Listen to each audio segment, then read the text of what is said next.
Arulmozhi மணவாளனின் AM YouTube சேனலுக்கு உங்களை அன்புடன் வரவேற்பது உங்கள் RJ சோபனா. இந்த ஒலி புத்தகம் உங்களுக்கு பிடித்திருந்தால் லைக் பண்ணுங்க, கமெண்ட் பண்ணுங்க, ஷேர் பண்ணுங்க. அப்படியே பெல் ஐகானை பிரஸ் பண்ணி சப்ஸ்கிரைப் பண்ணிக்கோங்க. வாங்க கதைக்குள்ள போகலாம். இது அருள்மொழி மணவாளனின் சித்தி. அத்தியாயம் 1. அதிகாலை 5 மணி.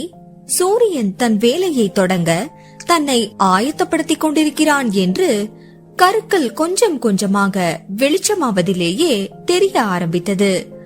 அலாரம் அடிக்காமலேயே எழும் பழக்கம் உள்ள உமா தன் கைகளை உரசி கண்களில் வைத்து மெதுவாய் கண்களை திறந்தவாறு படுக்கையில் இருந்து எழுந்தாள். நேராக பின்பக்க கதவை திறந்து கொல்லைப்புறம் சென்று கிணற்றில் தண்ணீரை வைத்து முகம் கழுவிவிட்டு தண்ணீர் எடுத்துக்கொண்டு வீட்டை சுற்றி முன்வாசலுக்கு வந்து வாசலையும் பெருக்கி தெளித்து கோலம் போட்டு முடிய வானம் வெளுக்க ஆரம்பித்து இருந்தது.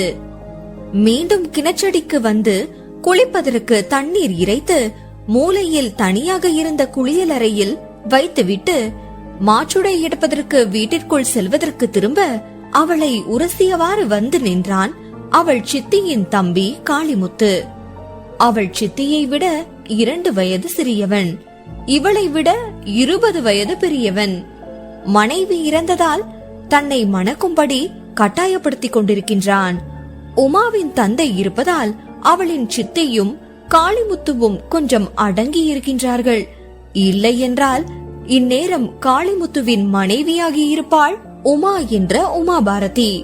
தன் மகள் பாரதி கண்ட புதுமை பெண் போல் இருக்க வேண்டும் என்று ஆசை ஆசையாக பெயர் வைத்தாள் அவளை ஈன்ற தாய் மகேசு. உமா பாரதிக்கு 4 வயது இருக்கும்போது என்ன நோய் என்று கண்டுபிடிக்க முடியாமலேயே திடீரென்று இறந்து விட்டாள் அவளின் தாய். தாய் தந்தையை இழந்த முத்துராமன் சிறு பெண்ணான உமா பாரதியை தனியாக வளர்க்க கஷ்டப்படுவதை கண்டு அக்கம் பக்கம் உள்ளவர்கள் அவனை மறுமணம் செய்ய சொல்லி வற்புறுத்தினர். முதலில் மறுத்த முத்துராமனும் சில மாதத்திலேயே பக்கத்து ஊரில் உள்ள அள்ளிராணி என்ற பெண்ணை மணந்து கொண்டு தன் வீட்டிற்கு வந்து தன் மகளிடம் இது உன் சித்தி என்று அறிமுகப்படுத்தினான். அள்ளிராணியுடன் இலவச இணைப்பாக வந்தவன்தான் காளிமுத்து, 25 வயது இளைஞன். அவர்களும் தாய் தந்தையற்றவர்கள். சாப்பாட்டிற்கே வழி இல்லாமல் கிடைத்த வேலைகளை செய்து தன் வயிற்றையும் தன் தம்பியின் வயிற்றையும் நிரப்பி வந்தாள் அள்ளிராணி. நல்ல பெண் என்று அக்கம் பக்கம் உள்ளவர்கள் சொன்னதை கேட்டு அவளும் தனியாக இருப்பதால் தன் மகளை நன்றாக கவனித்துக் கொள்வாள் என்று மனம் முடித்து அழைத்து வந்தார். அள்ளிராணியும் உமா பாரதியும் மிகவும் அன்பாகவே கவனித்துக் கொண்டாள்.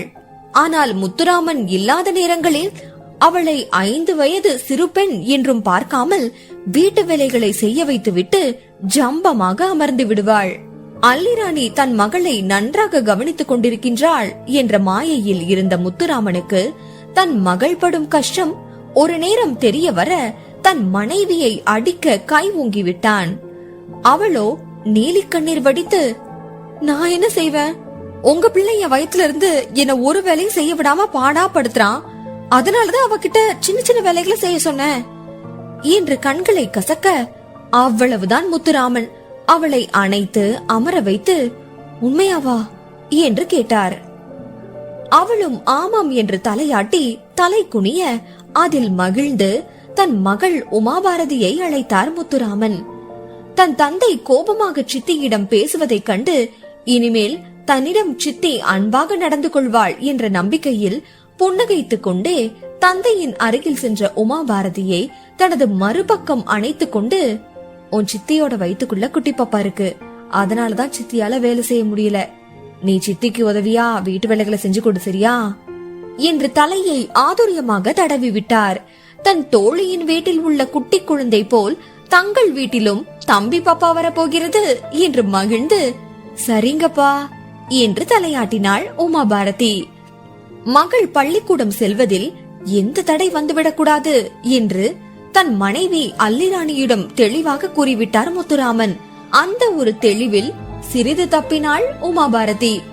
மதிய உணவு பள்ளியில் என்பதால் வயிறு நிறைய உண்டு விடுவாள் உமா பாரதி. காலையும் இரவும் அரை வயிறு உணவுதான் அவளுக்கு. அன்றாடம் கூலி வேலைதான் என்றாலும் ஒரு பொழுதும் சோம்பல் இல்லாமல் வேலைக்கு சென்று தன் குடும்பத்தை காக்க மாடாக உழைத்தார் முத்துராமன்.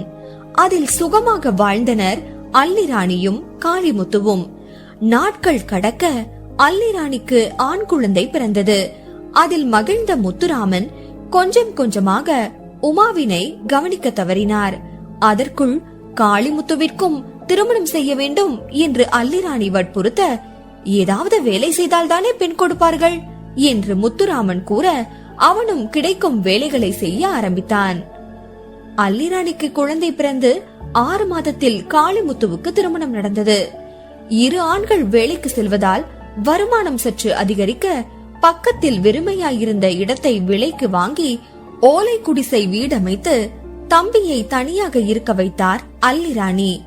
அதன் பிறகு சற்று வேலை உமாவிற்கு குறைந்தாலும் அல்லிராணி அடுத்த குழந்தை உண்டாகிவிட்டதால் தம்பியை கவனிக்கும் வேலையும் உமாவிற்கு வந்தது.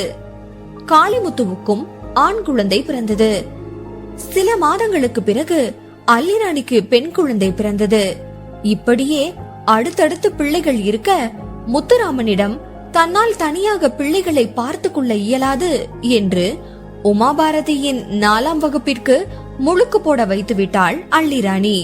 படிப்பின் அருமை அவ்வளவாக தெரியாத சிறு பிள்ளையான உமாபாரதிக்கும் மதியம் உண்ணும் ஒருவேளை உணவும் குறைந்ததுதான் வருத்தமாக இருந்தது.